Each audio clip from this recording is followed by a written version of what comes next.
Buenas noches, feliz domingo. Bienvenidos a una nueva entrega de su espacio El Semanal. Soy Aurelina Rosario, encantada de acompañarles. Iniciamos este resumen de noticias con que senadores y diputados respaldan la modificación a la Ley 3318 sobre partidos, agrupaciones y movimientos políticos, que tiene el objetivo de fortalecer los controles para así impedir que recursos provenientes del narcotráfico o el crimen organizado penetren en las candidaturas. Esmirna Mateo nos presenta el reporte. Proyecto que busca reforzar la Ley 33-18 depositado por el presidente del Partido Revolucionario Moderno, José Ignacio Paliza, fue tema de debate este jueves en el Congreso Nacional. La iniciativa presentada a través del Senado establece nuevos requisitos para aspirar a cargos electivos, entre ellos 15 años de buena conducta certificada, declaración jurada patrimonial actualizada, prueba antidoping obligatoria y que la falsedad de información sea motivo suficiente para que el partido anule una candidatura. Porque decida ir a inscribirse con una cédula, ¿cuál sería la Junta Central Electoral que estaría en capacidad de manejar un proceso de esa magnitud? Imagínense ustedes, con miles de candidaturas independientes, ¿qué pudo haber pasado en el 2020 si se hubiese aplicado ese formato? Es decir, señores, lo que estamos buscando es la protección a esta democracia, al sistema democrático, a esta democracia que tanto esfuerzo, sangre y sacrificio le ha costado a la República Dominicana, es defender los avances que tiene nuestra democracia. Lo importante es que la conversación se tenga antes del próximo proceso electoral y que las reglas estén claras y que podamos proteger, vuelvo y reitero, la democracia dominicana y su sustento, que es el sistema de partidos. Aunque la propuesta incorpora nuevos filtros para acceder a una candidatura, legisladores de la oposición consideran que los mecanismos de control ya existen en legislaciones vigentes como la Ley de Lavado de Activos, la Ley de Extinción de Dominio, la Ley de Partidos y Agrupaciones Políticas y el propio Código Penal. El fortalecimiento de los partidos políticos debe ser complementado primero por las autoridades de los partidos políticos, ¿verdad?, que tienen que poner los filtros. Segundo, que yo creo que va en su responsabilidad, y lo digo con verdadero criterio, la Junta Central Electoral. Cuando la Junta, los partidos le someten el listado de candidatos, ¿verdad?, para los puestos, debe hacer también la debida diligencia. Debe investigar las personas, porque esto es una media isla, aquí todo el mundo se conoce. Y todos sabemos que desde su mismo partido, figuras connotadas han denunciado y han inculpado de manera directa al propio presidente de haber propiciado candidaturas que a toda luz él mismo sabía que tenían situaciones y que iban a traer dificultad y que lo trajeron en el futuro, como lo hemos visto. Y entonces, si él fue capaz de encubrir eso y de proponer esas candidaturas aún sabiendo que eran ilícitas, ahora eso es un argumento falaz, eso es una cortina de humo para distraer los problemas reales que existen. Para Paliza y el propio presidente del Senado, esta reforma busca cerrar el paso a quienes intenten utilizar su poder económico para obtener cargos electivos y evadir la justicia. Será en la próxima sesión del Senado de la República cuando se anuncie quiénes conformarán la comisión que estudiarán estas iniciativas. Desde el Congreso Nacional, Esmirna Mateo, Noticias Su Mundo. En otra información, la Embajada de los Estados Unidos en la República Dominicana anunció la reapertura de la Oficina de Administración para el Control de Drogas en Santo Domingo, un mes después de su cierre en medio de una investigación interna por presunta corrupción. La embajadora de los Estados Unidos, Lea Campos, en el país, afirmó en un comunicado que la oficina funcionará bajo nuevo liderazgo, marcando un nuevo capítulo en la lucha compartida contra el narcoterrorismo y la corrupción. De acuerdo con Campos, este cierre temporal envió un mensaje claro de que la corrupción o incluso su percepción no será cabida en el gobierno de los Estados Unidos ni en ningún otro socio. Mientras tanto, el diputado del Partido Revolucionario Moderno, Carlos Sánchez, calificó como una señal de responsabilidad la propuesta del presidente del partido, José Ignacio Paliza, de fortalecer los controles y filtros para las candidaturas a fin de evitar la infiltración del narcotráfico y otras actividades ilícitas en la organización. Sabrina Lorenzo nos tiene todos los detalles. diputado del Partido Revolucionario Moderno, Carlos Sánchez, calificó como una señal de responsabilidad la propuesta presentada por el presidente de su organización política, José Ignacio Paliza, orientada en fortalecer los controles y filtros para las candidaturas dentro del partido, con el objetivo de evitar la infiltración del narcotráfico y otras actividades ilícitas en sus filas. Él lo que está haciendo es que para que no se repita lo que ha pasado, depositando un proyecto de ley que endurezca mucho más el filtro para que cualquier persona que quiera ser candidato o candidata dentro del PRM se haga. Fuera peor que él se quedara tranquilo y que el PRM se quede como si nada hubiese pasado, pero se está dando una señal de responsabilidad. Lo hizo en un momento pronunciando un discurso al país, ahora está produciendo un proyecto de ley hoy. Durante una entrevista en el programa matutino Su Mundo, el legislador señaló que Paliza primero planteó el tema en un discurso al país y ahora lo materializa mediante un proyecto de ley. Asimismo, explicó que la iniciativa busca endurecer los filtros para quienes aspiren a cargos electivos dentro del PRM, apoyándose en normativas vigentes como la Ley 33-18 de partidos, agrupaciones y movimientos políticos y la Ley 155-17 sobre lavados de activos. Lo importante es que no se quede eso solamente en retóricas, ni que se quede solamente en un simple papel, en una simple modificación de una ley, sino que eso se ejecute de manera impactante para que no se pueda repetir lo que se ha dado. Sánchez afirmó que en los procesos internos de los partidos políticos las estructuras organizativas suelen tener más peso que la simpatía pública, al referirse al posicionamiento de Carolina Mejía dentro del oficialismo. Yo iba a citar el tema del PLD cuando se dio el proceso interno entre Abel, Margarita y Domínguez Brito. ¿Quién tenía más simpatía hacia afuera, de Margarita o Domínguez Brito? Y todas las encuestas ¿Quién ganó a lo interno? En la mayoría de los intermedios, de los bloques de intermedios, principalmente en el Distrito Nacional, ganó Domínguez Brito. Entonces, ¿por qué Domínguez ganó? Porque tenía la capacidad de movilizar la estructura dentro del PLD, no así la simpatía hacia afuera, que mayormente el dirigente que mueve la simpatía. Asimismo, consideró que de cara al próximo proceso interno del PRM, la competencia por la candidatura presidencial se perfila entre Carolina Mejía y el ministro de Turismo, David Collado. Es evidente que entre David y Carolina es que se va a polarizar el tema de quién sería el candidato en el próximo proceso interno del PRM. Sin embargo, uno dice que está ganado, la otra dice que también. Hay que esperar. ¿Y qué usted dice?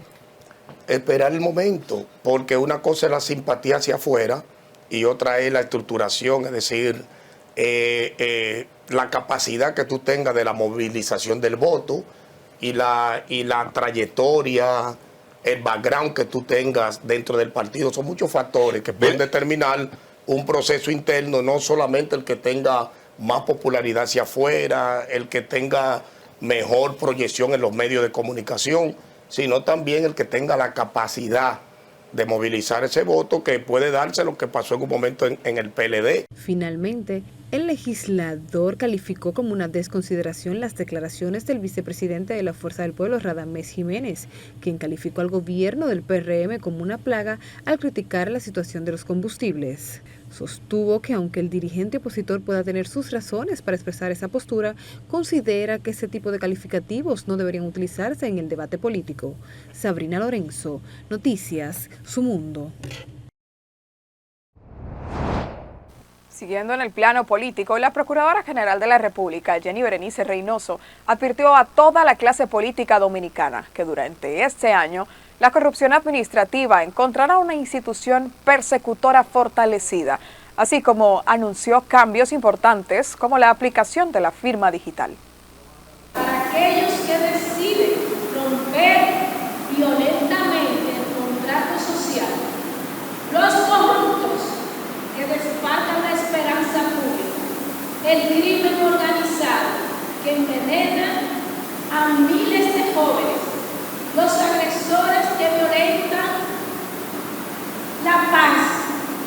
Nuestra respuesta es una política de persecución altamente eficiente,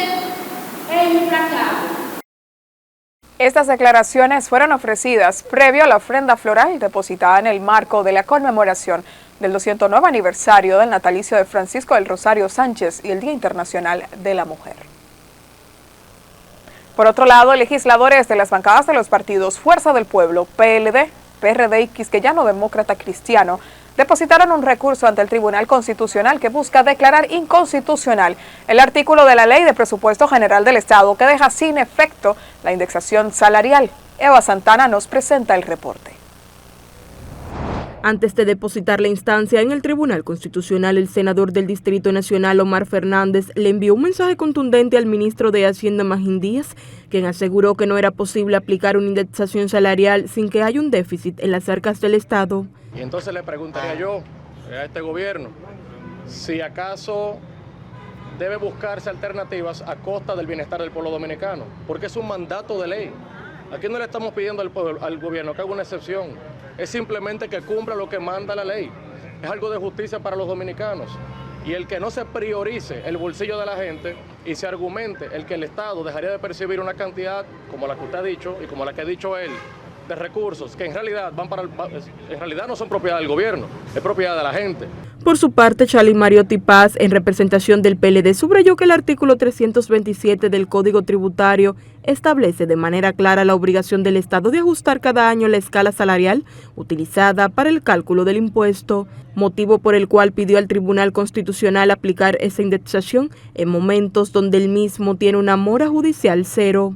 Entendemos que el mismo tribunal se ha pronunciado sobre que ahora tiene mora cero, entonces queremos que el tribunal pueda conocer esta instancia, esta acción en inconstitucionalidad lo más pronto posible para que a mediados de año, posiblemente, quizás a finales, ya nadie que gane menos de 52,000 pesos esté pagando impuestos sobre la renta de manera injusta. La inflación ha subido año tras año, esto es un tema de justicia. El gobierno ha implementado la negativa de aplicar la ley, es lo único que estamos exigiendo y es la expectativa que tenemos por el bienestar de la gente.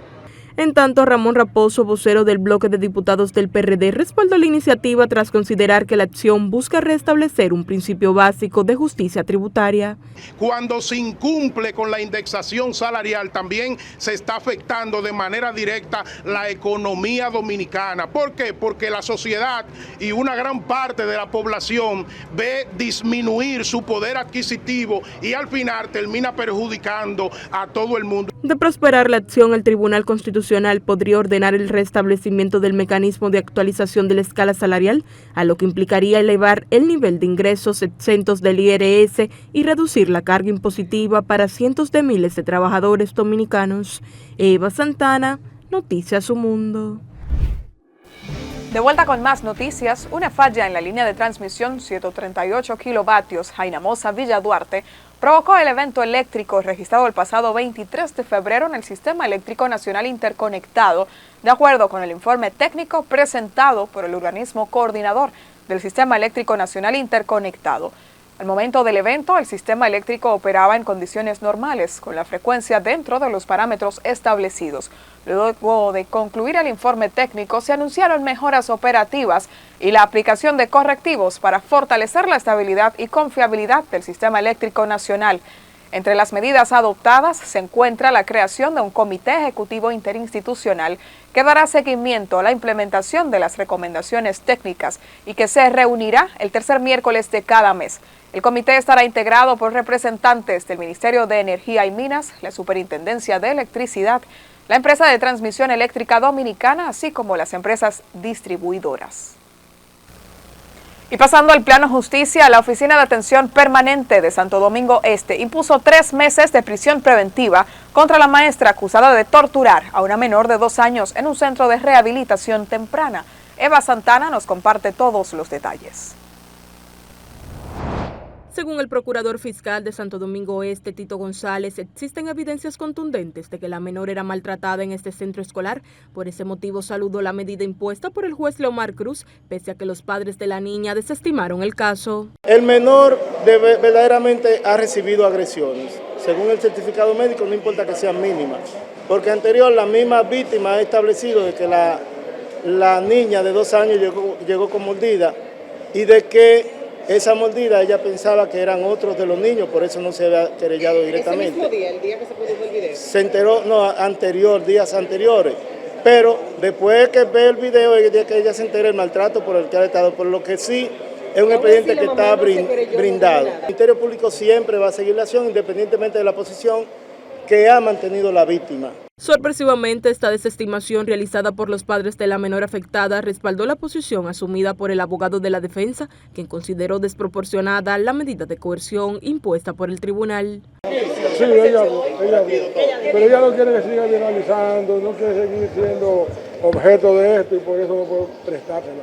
Para que usted le interrogue. La sentila probatoria que el Ministerio Público no establece las condiciones para que le fuera impuesta esa medida tan drástica. Ella pudo haberse impuesto otro tipo de medida menos gravosa que la prisión preventiva. Presentación periódica, impedimento de salida y garantía económica. Pudo habérsele impuesto esa. Porque la niña no tiene nada. Se le impusiera otro tipo de medida menos gravosa. Porque es que la niña no tiene absolutamente nada y la madre la madre de la niña no está en condiciones de que a esa joven entiendo yo que fue excesiva.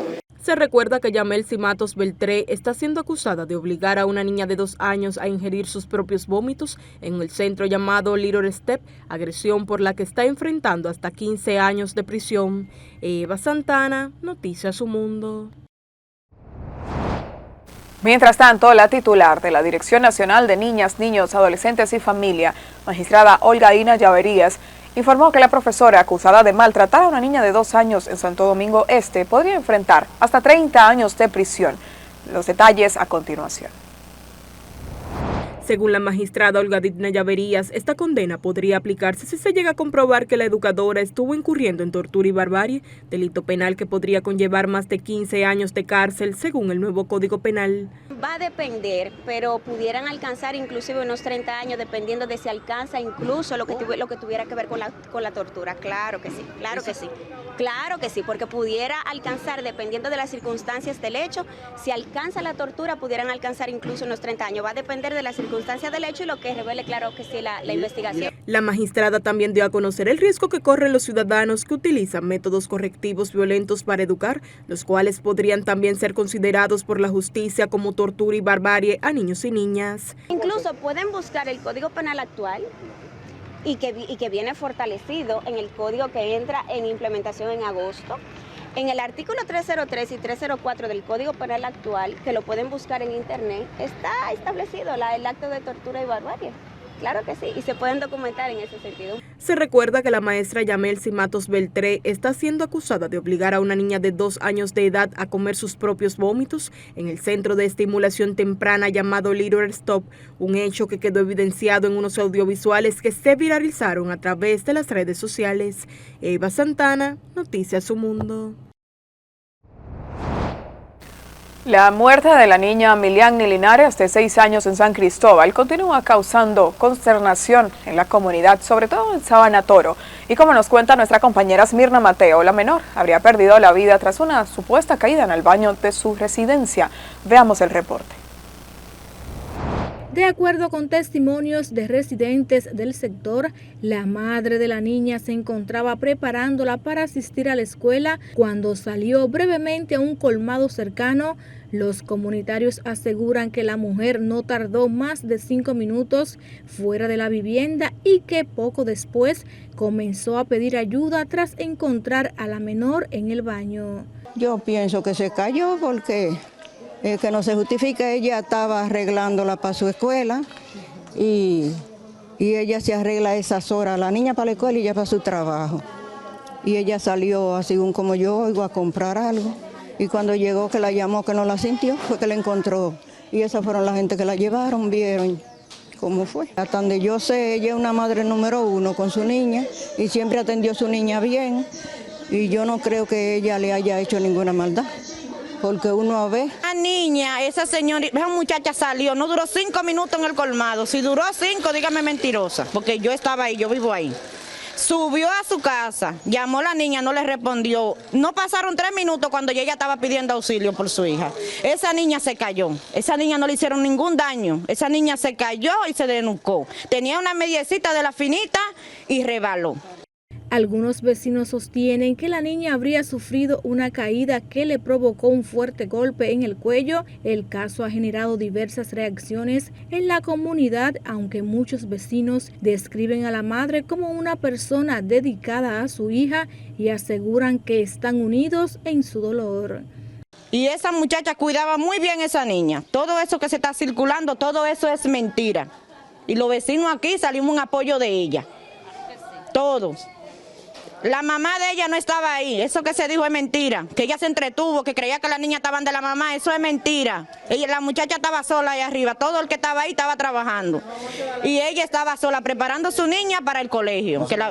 Mientras circulan distintas versiones sobre lo ocurrido, residentes del sector expresan que no creen que la menor haya sido víctima de violencia y esperan que las autoridades esclarezcan completamente las circunstancias de esta trágica pérdida que ha dejado a toda una comunidad en estado de shock.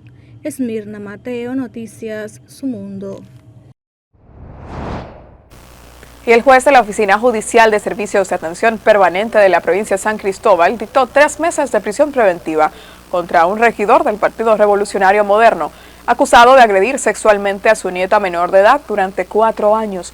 La decisión del tribunal establece que el imputado deberá cumplir la medida en el Centro de Corrección y Rehabilitación Najayo Hombres, mientras continúan las investigaciones del caso. De acuerdo con el abogado querellante, Waldo Paulino, el tribunal adoptó la medida al considerar que en el expediente existen indicios suficientes que vinculan al acusado con los hechos denunciados.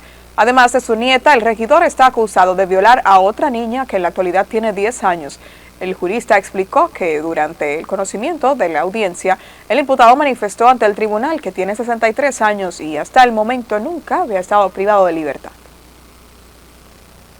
Cambiando de noticia, la vicepresidenta de la República, Raquel Peña, calificó como inaceptables los recientes casos de violencia contra menores en el país, afirmando que deben ser sancionados con todo el peso de la ley. Esmirna Mateo nos cuenta más.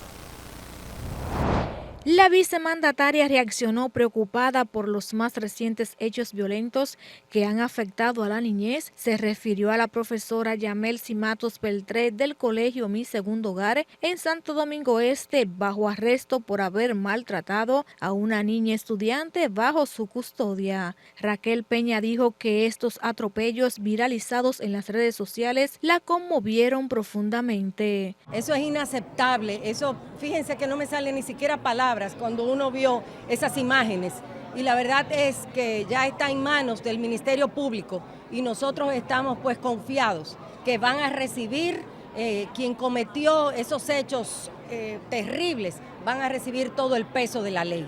Luego Raquel Peña abordó el proceso judicial que en San Cristóbal enfrenta el regidor del PRM, Ángel María Álvarez, acusado de violar a su nieta de solo 11 años, y aunque cree que hay que cuidar el debido proceso, entiende que el partido debió expulsarlo de inmediato.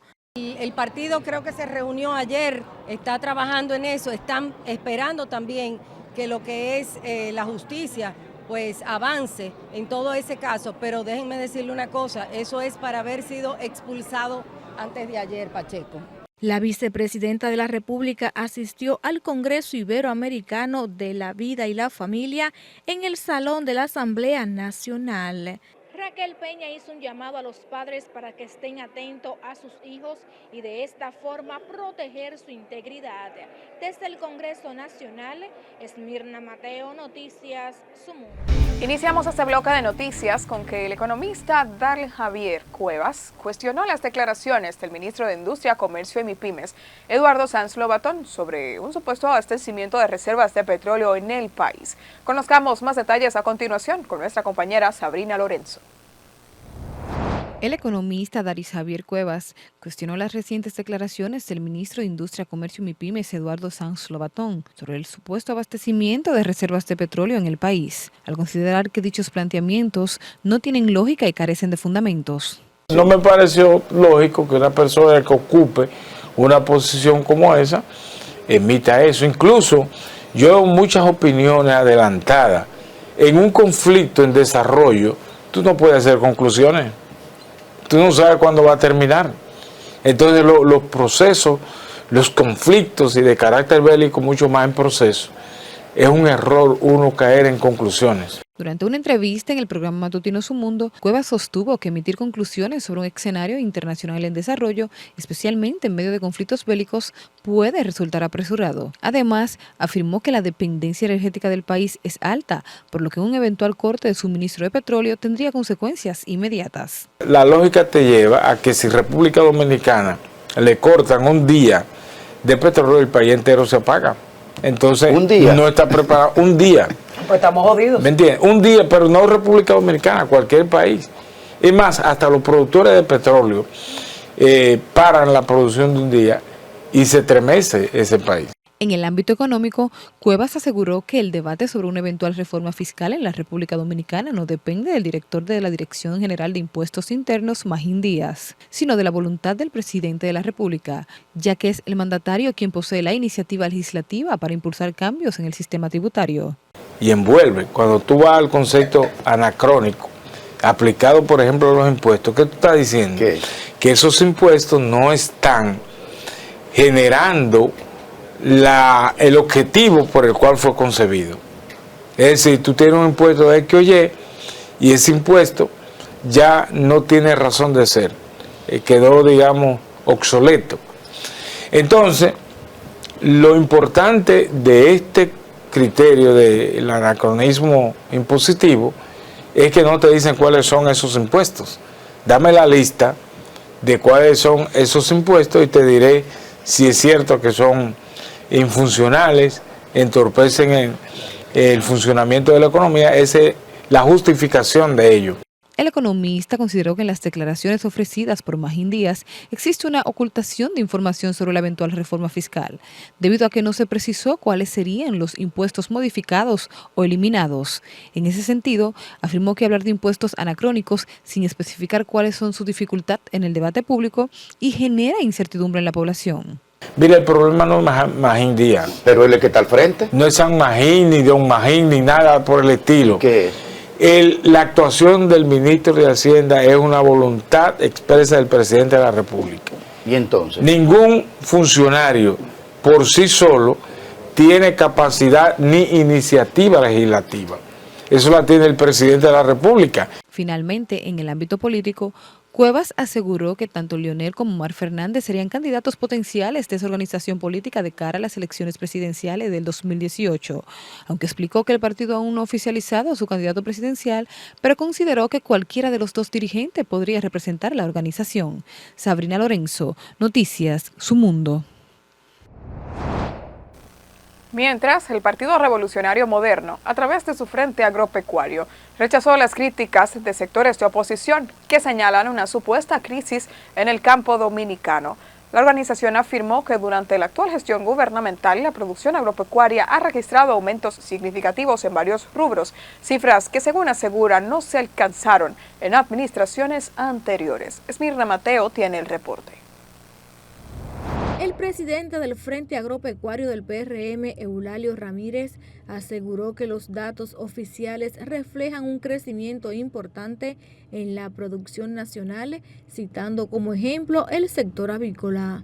El país ha experimentado un aumento récord de la producción nacional en los diferentes rubros y especies, que ha garantizado la oferta para nuestra seguridad alimentaria, atender la demanda asociada a más de 11.7 millones de turistas y para aumentar significativamente las exportaciones agropecuarias. Ramírez indicó que estas cifras contradicen las afirmaciones del Partido de la Liberación Dominicana, que sostiene que el gobierno ha sustituido la producción local por importaciones. Según explicó, el incremento del consumo en el país se debe también al crecimiento del turismo y a una mayor demanda interna. Tenemos más de 5 millones de turistas más que tenemos que suministrarle alimentos. Y también los dominicanos, la población, está consumiendo mucho más de todo por el aumento del poder adquisitivo que ha tenido por parte del gobierno. Anteriormente se consumía mensual 1.100.000 quintales de arroz. Hoy se están consumiendo 1.300.000 quintales de arroz. Las exportaciones agropecuarias pasaron en volumen de 1.561.353 toneladas métricas en el 2019 a 1.633.259 toneladas métricas en el 2025. Y en valor, FOB pasaron de 2.328 millones de dólares en el 2019 a 3.681 millones de dólares en el 2025. El dirigente político también se refirió a las demandas de la Asociación Nacional de Profesionales Agropecuarios, respaldando la solicitud de reajustes salariales para los profesionales del sector y rechazando las cancelaciones que calificó como arbitrarias. Por eso siempre hemos estado opuestos a la cancelación de profesionales agropecuarios, por naturaleza. Nosotros rechazamos la cancelación de los profesionales agropecuarios, no importa al partido que pertenezca. Y nosotros en esa dirección respaldamos mayores condiciones de trabajo para esa clase profesional. En otro orden, Ramírez señaló que el gobierno dominicano ha comenzado a tomar medidas preventivas para mitigar posibles efectos económicos derivados del conflicto internacional entre Estados Unidos, Israel e Irán, especialmente en lo relacionado con los costos de producción agrícola. El gobierno está atento a los efectos que pueda tener. Una parte importante de la materia prima que nosotros consumimos son importadas, incluyendo los combustibles, que tienen una alta demanda en la producción nacional. Por eso estamos atentos y el gobierno en su momento tomará las medidas del lugar para siempre proteger la producción nacional. El dirigente PRMista aseguró que la administración del presidente Abinader continuará impulsando el desarrollo del sector agropecuario mediante la incorporación de tecnología, innovación y programas de apoyo dirigidos a fortalecer la producción nacional. Esmirna Mateo, Noticias Su Mundo. Gracias por continuar con nosotros. Siguiendo con las noticias, la Secretaría de Infraestructura del Partido Fuerza del Pueblo negó que las 2.147 obras presentadas por el presidente Luis Abinader durante su discurso de rendición de cuentas hayan sido nuevas. Eva Santana nos dice más. Según la Fuerza del Pueblo, de toda la lista de obras ejecutadas presentadas por el presidente Luis Abinader, solo el 16% fueron nuevas, mientras que un 39% fueron obras menores, un 17% fueron rehabilitaciones, un 14% fueron remozamientos y un 7% fueron ampliaciones. El presidente hizo alusión a 2.147 obras a nivel nacional, con una característica muy especial. Dentro de esas obras hay lo que se llama estudios, que no son obras, y eso suman 153 estudios a nivel nacional. Pero también incluye obras menores que suman 836, y entre esas obras menores en su mayoría son limpieza de canales, alcantarillas en caminos vecinales, que le pasó un gredar, es decir, una motoniveladora a un camino vecinal hace años, y eso lo da como una obra. El ingeniero Mariano Germán además denunció que con el bajo presupuesto que está destinando el Poder Ejecutivo a las obras públicas, no es posible que se produzca un avance en la población. El 1.5% del PIB es uno de los más bajos en la historia dominicana. Ese es 1.5%. Eso es lo que representan de todo el país. O sea, de ahí es que precisamente Magín Díaz señala en su momento, como yo lo dije, hoy actual ministro de Hacienda y Economía, que en esas condiciones no hay país que pueda desarrollarse. La Fuerza del Pueblo señaló como otras obras inconclusas la carretera de los Alcarrizos, el Hospital Musa en San Pedro de Macorís, el multiuso en Pedro Santana, la presa de Montegrande, el monorriel de Santiago, la circunvalación de San Francisco de Macorís y la terminación de la primera etapa del muro fronterizo. Eva Santana, Noticias Su Mundo. Pasando a otro tema, la Fuerza de Tarea Conjunta reforzó las acciones preventivas que desarrolla el gobierno para frenar la violencia de género y evitar feminicidios en el país, entre ellas la habilitación de Puntos Vida, un espacio para que mujeres en situación de riesgo puedan solicitar ayuda de manera inmediata. La ministra de Interior y Policía, Farideh Raful, explicó que estos puntos ya comenzaron a operar en establecimientos del sector privado y en instituciones públicas, como parte de una estrategia para acercar los mecanismos de protección a las comunidades. Escuchemos. Debemos seguir reforzándola a través, como lo hemos anunciado anteriormente, de la estandarización de la ficha de riesgo para poder medir el nivel de riesgo de las mujeres en situación de vulnerabilidad. Estamos evaluando la efectividad que está teniendo esta dirección con más integrantes, más agentes policiales, mejor equipamiento. Y aquí están las órdenes ejecutadas, las órdenes de arresto que han sido recibidas hasta la fecha, los casos que han sido resueltos a través de estas órdenes y también la cantidad de impactados y la cantidad de actividades que se han venido realizando. Aquí pueden ver que en lo que va de año 1.695 personas han sido asistidas por esta dirección especializada. Se han rescatado a 49 menores de edad de situaciones de conflicto y se han realizado 630 arrestos por flagrante delito. Se ha cubierto a más de 5.994 víctimas en situación de riesgo y con la labor de investigación e inteligencia a 106 personas se ha impactado. Y de esta manera finalizamos esta entrega del semanal. Gracias por acompañarnos. Aurelina Rosario se despide deseándoles feliz resto de esta noche de domingo. Recuerda que mañana a primera hora tiene una cita con nosotros en Matutino Su Mundo.